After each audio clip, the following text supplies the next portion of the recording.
Connaissez-vous les produits du Rhône ? Le département du Rhône vous propose un podcast afin de mieux les découvrir. Aujourd'hui, nous allons parler d'un produit qui fait la fierté de notre territoire, la rigotte de Condrieu. C'est un petit fromage de chèvre au lait cru, issu du terroir du massif du Pilat, où se situe entre autres, sur la rive droite du Rhône, la ville de Condrieu. Cette commune est le siège de deux appellations d'origine protégée qui portent son nom, le Condrieu qui est un vin et la rigotte de Condrieu. Ces deux produits font la fierté des habitants et d'ailleurs, chaque 1er mai a lieu à Condrieu la traditionnelle fête des vins et de la rigotte. La rigotte de Condrieu est protégée commercialement par une AOC, appellation d'origine contrôlée depuis 2009, puis par une AOP, appellation d'origine protégée, depuis 2013. Les labels AOC et AOP sont des labels de qualité dans l'alimentation, garantissant la provenance d'un produit alimentaire. En plus de ces labels, on peut citer les labels IGP, indication géographique protégée, STG, spécialité traditionnelle garantie, ou encore un peu plus commun, le label AB pour agriculture biologique.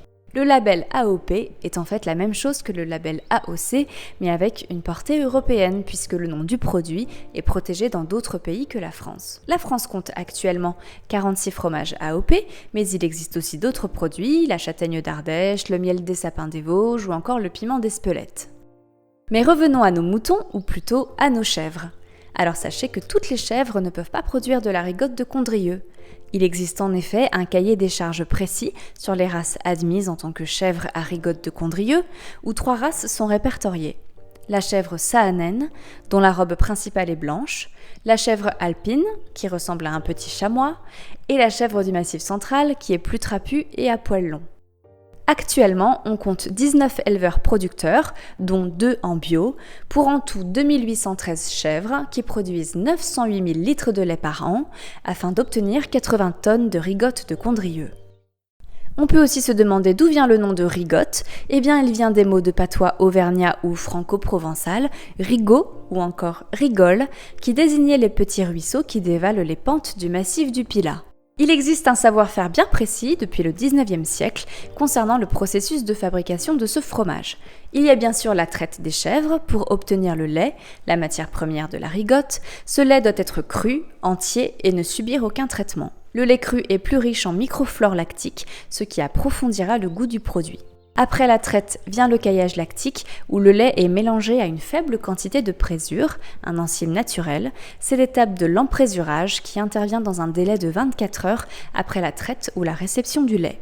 Un phénomène de coagulation s'opère entre 18 et 25 degrés, on obtient le caillé. S'ensuit l'étape du moulage et du salage sur les 2 phases de la future rigotte, puis du démoulage, du séchage avant l'affinage, cette dernière étape durant au minimum 8 jours. Au terme de cette période, la rigotte de Condrieu doit avoir la forme d'un petit palais circulaire de 4,2 à 5 cm de diamètre et de 1,9 à 2,4 cm de hauteur, c'est très précis. Son poids à un stade prolongé d'affinage ne peut être inférieur à 30 grammes. Elle présente une flore de surface composée de moisissures ivoire, blanches ou parfois bleues. C'est un fromage à pâte blanche avec une croûte irrégulière, à la texture ferme mais en même temps souple et fondante en bouche.